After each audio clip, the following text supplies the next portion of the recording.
For 2 weeks, those requiring regular dialysis to manage chronic kidney conditions at the renal unit of the Korle-Bu Teaching Hospital had to seek services at private facilities. This posed a huge financial burden on these patients who have grown accustomed to seeking dialysis at the renal unit at a cheaper cost compared to private ones.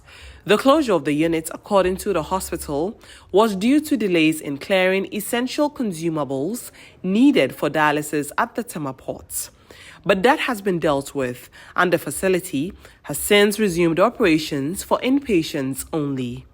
Mustafa Salifu is the public relations officer of the Korle-Bu Teaching Hospital and tells GH1 News that services for outpatients will resume on Tuesday, August 13, 2024. It's never the intention of anybody in Korle-Bu to find ourselves in this kind of situation.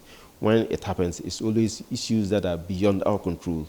Let's say the shipping line, for instance. It's not something that is within our remit to control and then determine when they deliver. The main supply, the quantity that we have, 40-footer container and then the 20-footer container, they are being cleared from the port, and then it's expected that they will be delivered to us in Korle-Bu today, so that we can we'll prepare ourselves and then open up to the outpatients. For now, we are only taking care of the inpatients, which we started today. And this morning, so far, we have done about 5 dialysis for 5 patients. And I hope that once we take delivery of the containers from the Tema port, we will open up to the outpatients as well. He assured that staff of the renal unit have put in place mechanisms to address backlogs as a result of the 2-week closure, adding that the 30 additional dialysis and consumables procured by the Minister for Health, Dr. Bernardo Koboy, will help prevent future shortages. All the 30 obviously cannot go into this place. There's this new urology and nephrology center of excellence.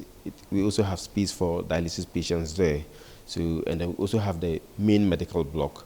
And then even at the, I think some of the other areas in the hospital, I think this is the first floor theater, and there are seats of recovery wards. There's also a bed there for them. So there are several areas within the hospital that we can distribute the additional machines that we are getting, so that we will not have to move patients to the cabin alone to dialyze them. So that is what we are going to do. In terms of, I think you're talking about backlog. In terms of that, the team will schedule every patient and then take them in, and so that they will not, nobody will lose out in this. We always make sure that we fairly, through a transparent process, schedule patients so that everybody will have their dialysis back. The development is good news for renal patients who are happy with the resumption of services for inpatients, but want improved collaboration between agencies to avert a future recurrence. Major Ayinkra is the president of the Renal Patients Association. You can never hold on. End-stage kidney renal failure, you can never hold on for a week. Those who does that, they do it at the penny of their own risks. It's not that easy. Me, for instance, if I can go roughly about 5 days. After that, I need to dialyze.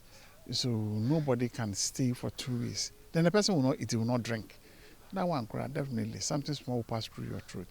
So it's not advisable. And I don't know anybody who was able to stand for that 2 weeks. Everybody was going to the private place to do it.